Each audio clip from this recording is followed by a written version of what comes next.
Hello students, welcome back. हमने अपनी पिछली वीडियो में पढ़ा था कलाकार के बारे में, जहाँ पर एक बहरूपिया जो है वह साधु का रूप धारण कर कर बैठ जाता है एक वृक्ष के नीचे, और जहाँ पर वह क्या है, लोगों को भ्रमित करता है, लोगों को बोलता है कि मैं एक साधु हूँ, और वहाँ पर समाधि में लीन हो जाता है। जहाँ पर क्या है कि एक सेठ जो है उसकी पत्नी बहुत बीमार होती है। सब लोग बोलते हैं कि तुम उस साधु के पास जाओ तो सभी बीमारी जो है वह खत्म हो जाती है। और जब वह सेठ जो है अपनी पत्नी को लेकर सेठानी के साधु के पास जाता है, तो साधु क्या है, उसको एक चुटकी भर राख उसके ऊपर डाल देता है और कहता है कि तुमको रोज अपनी पत्नी को लेकर यहाँ पर आना है। उसके बाद क्या है, धीरे धीरे सेठानी की तबीयत सुधरने लगी। 7-8 दिन में वह लगभग ठीक हो गई। सेठ को भी साधु पर पूरा विश्वास हो गया। अब वह रोज साधु के पास आता और साधु उसे उपदेश देता, यह संसार माया है। धन का लोभ आदमी को आदमी नहीं रहने देता। धन जितना बढ़ता है, लोभ भी उतना ही बढ़ता है। सच्चा सुख मोह माया को त्याग कर भगवान के चरणों में ध्यान लगाने में ही है। सोना तो मिट्टी है, और मिट्टी का मोह पाल कर आज तक किसी ने शांति नहीं पाई। एक दिन साधु ने देखा कि बहुत से घोड़े, ऊंट और बैलगाड़ी उसकी कुटिया की तरफ आ रही है। उसके मन में संदेह हुआ कि कहीं लोगों को उसकी असलियत का पता तो नहीं चल गया। वह अभी यह सोच ही रहा था कि उसने सेठ को देखा। सेठ पास आया, उसने साधु को प्रणाम किया और कहा, महाराज, आपके उद्देश्य से मुझे सच्चा ज्ञान प्राप्त हो गया। मेरा मन इस संसार से हट गया है।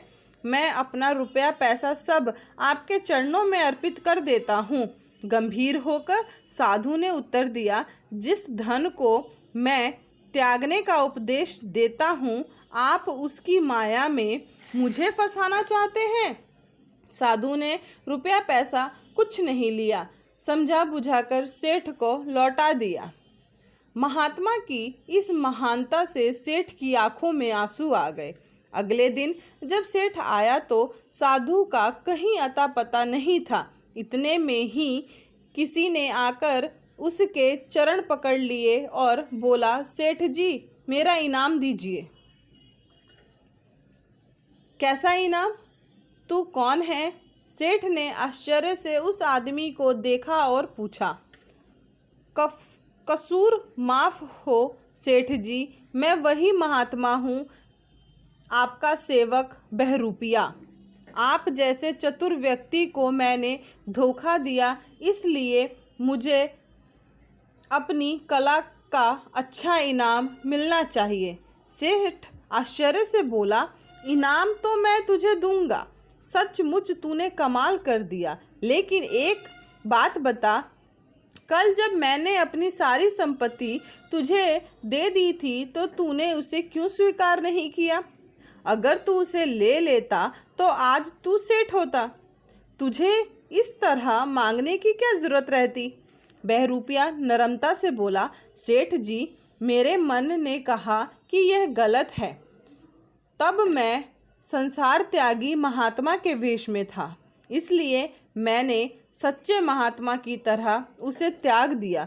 मुझे लगता है कि अब मेरा काम पूरा हो गया है। अब आप मुझे जो इनाम देंगे वह मैं खुशी खुशी ले लूँगा। और मेरी सेठानी की बीमारी? सेठ ने पूछा। बीमारी ठीक करने में मेरा कोई हाथ न था, वह सब आपका विश्वास और संयोग था। सेठ की समझ में नहीं आ रहा था कि वह कैसा बहरूपिया है जो लाखों करोड़ों की संपत्ति छोड़कर 2-4 अशर्फियों के इनाम पर इतना प्रसन्न और संतुष्ट है। यहाँ पर क्या है कि जो महात्मा बन के जो बहरूपिया बैठा हुआ था, वह तो एक कलाकार था। उसे तो अपनी कलाकारी दिखानी थी, ना कि उस सेठ को बेवकूफ़ बनाकर उसकी सारी संपत्ति को हड़पना था उसे।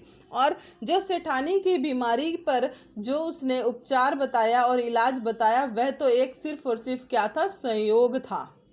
ये है आपकी कहानी कलाकार।